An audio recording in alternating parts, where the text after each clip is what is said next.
maintenant, c'est un Italien qui fait son apparition sur la glace, Alessandro Riccitelli, qui est champion d'Italie 1989. Tout à fait, depuis plusieurs années.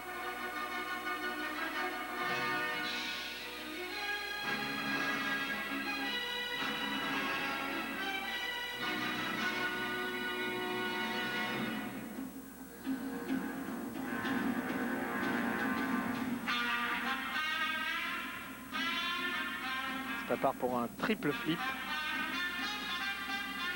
Ah, petit problème à la réception.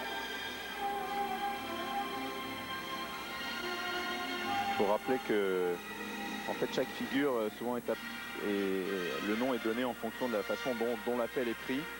Tout à fait, il existe deux types de sauts. Des sauts de quart qui partent sur une jambe et des sauts piqués où une jambe glisse et la seconde pique derrière, ce qui s'appelle des sauts piqués. Donc il y a deux types de sauts. Et bien entendu, sur ces types de sauts, il existe des variantes. Enfin, nous avons dans le patinage artistique 6 sauts.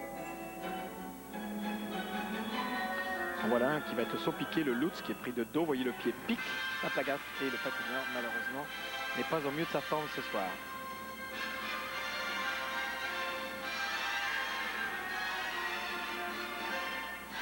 Toujours difficile là, c'est bien passé, mais difficile lorsque l'on aborde bien évidemment une prestation et qu'on commet dès le début de petites erreurs.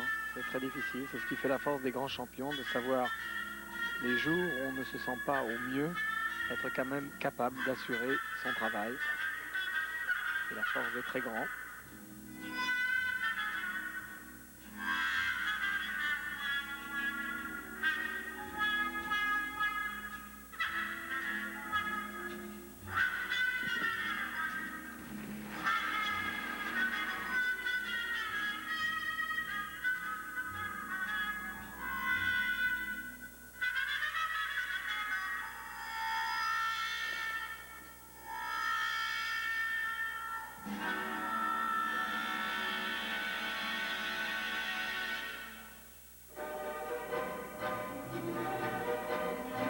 Toujours un rythme assez relevé pour cet Italien.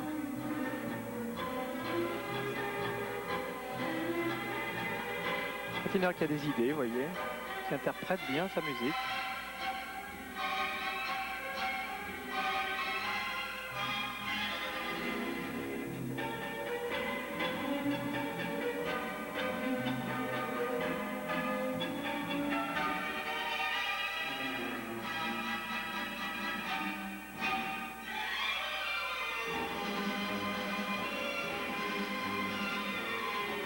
Le petit accrochage pour Riccitelli.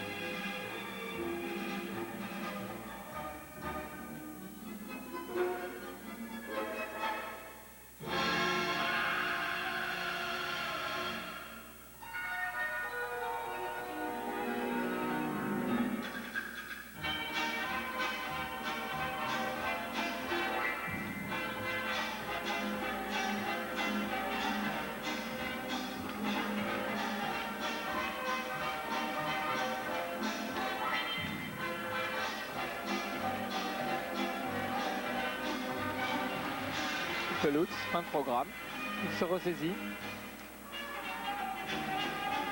Il y a une obligation pour les concurrents de faire un minimum de triples. Tout à fait.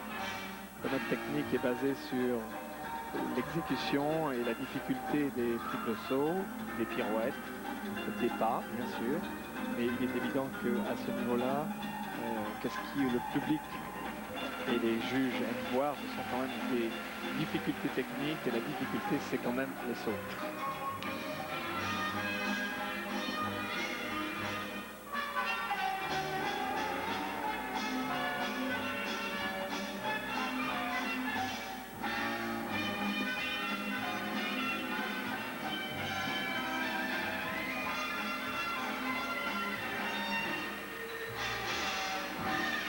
Voilà une fin de programme bien meilleure qu'elle n'avait débuté pour Alessandro Riccitelli, l'Italien, alors que vous voyez qu'il y a beaucoup de monde présent ce soir à Bercy pour ce 4e trophée Lalique. la compétition, puisque demain il s'agira de l'exhibition. Aujourd'hui donc se déroule le programme libre pour les messieurs ce soir, et ensuite la finale danse.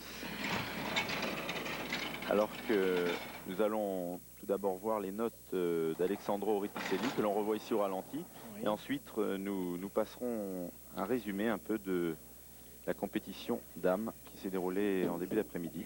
C'est ce que l'on appelle les séries de pas.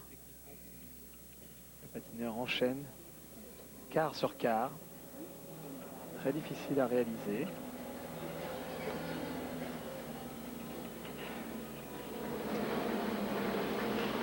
Et voici sa première chute sur le triple flip. La réception n'est pas maîtrisée. C'est toujours très dur de tomber comme ça en début de programme parce que le souffle devient court, les jambes deviennent dures. Voici un double axel.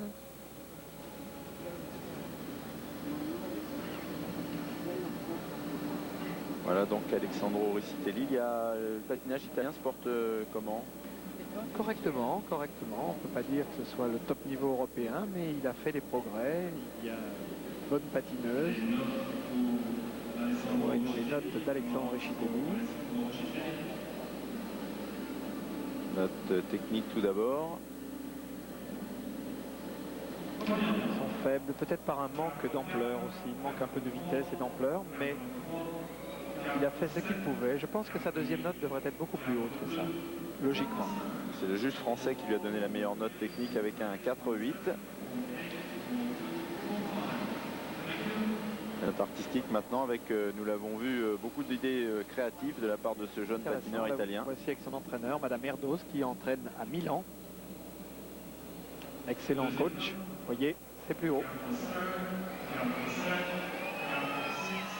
Note avec 2,49, mais le public fait entendre son mécontentement. Il aurait voulu une note un peu plus élevée pour l'artistique. Tout à fait. D'ailleurs, il serait peut-être intéressant